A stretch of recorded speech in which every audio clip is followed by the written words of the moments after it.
I want to apologize for the cards in advance, but this is the only way I can get this information to you, so hopefully you can read my handwriting. Now that the news has inundated us for weeks, and we now know that many doubt the integrity of the process, one of the major elements to ensuring we have safe and secure ones is to ensure that all states have cleaned their prior to any.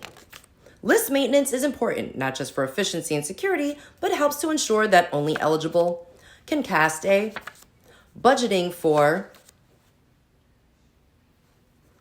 minimizing wait times and simplifying procedures.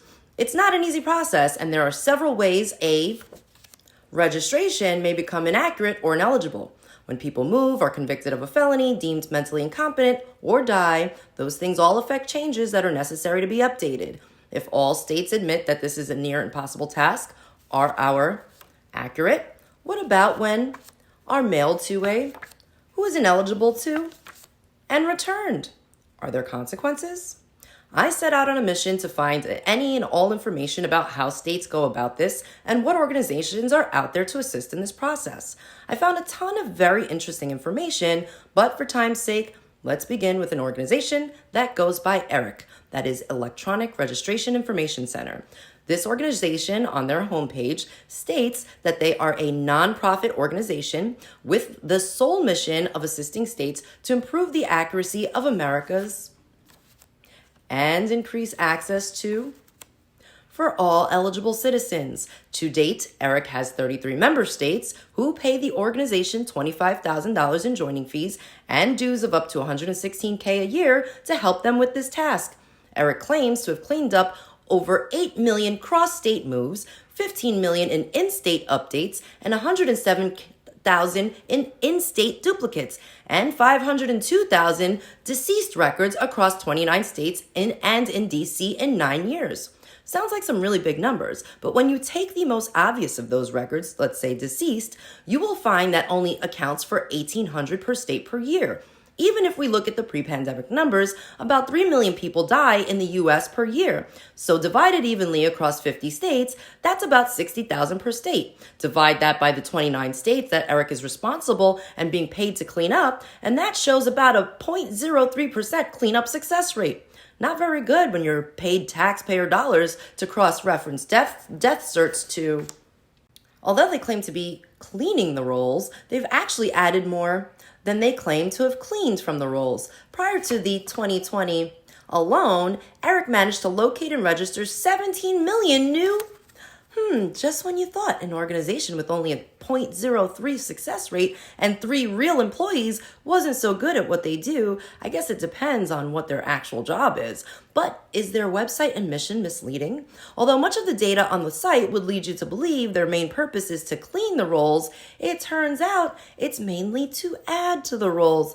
Odd. However, because many states have opted to join ERIC to show their citizens that they are actually doing something about, In my state of New Jersey, this guy seemed to join as his Secretary of State was wrapped up in a lawsuit where she refused to disclose evidence of cleanup and details on the process in the state, even though it's required by state law. FYI, even that case is still locked up in court, and the people of the state were not given the transparency they deserved in order to have confidence in their.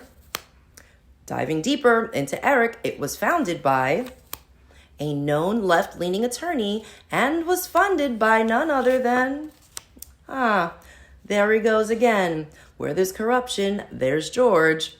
You would think that there is some magic method to clean up ERIC that ERIC would provide to the states since they were being paid. Well, first, ERIC provides each member state a targeted list of people that are not.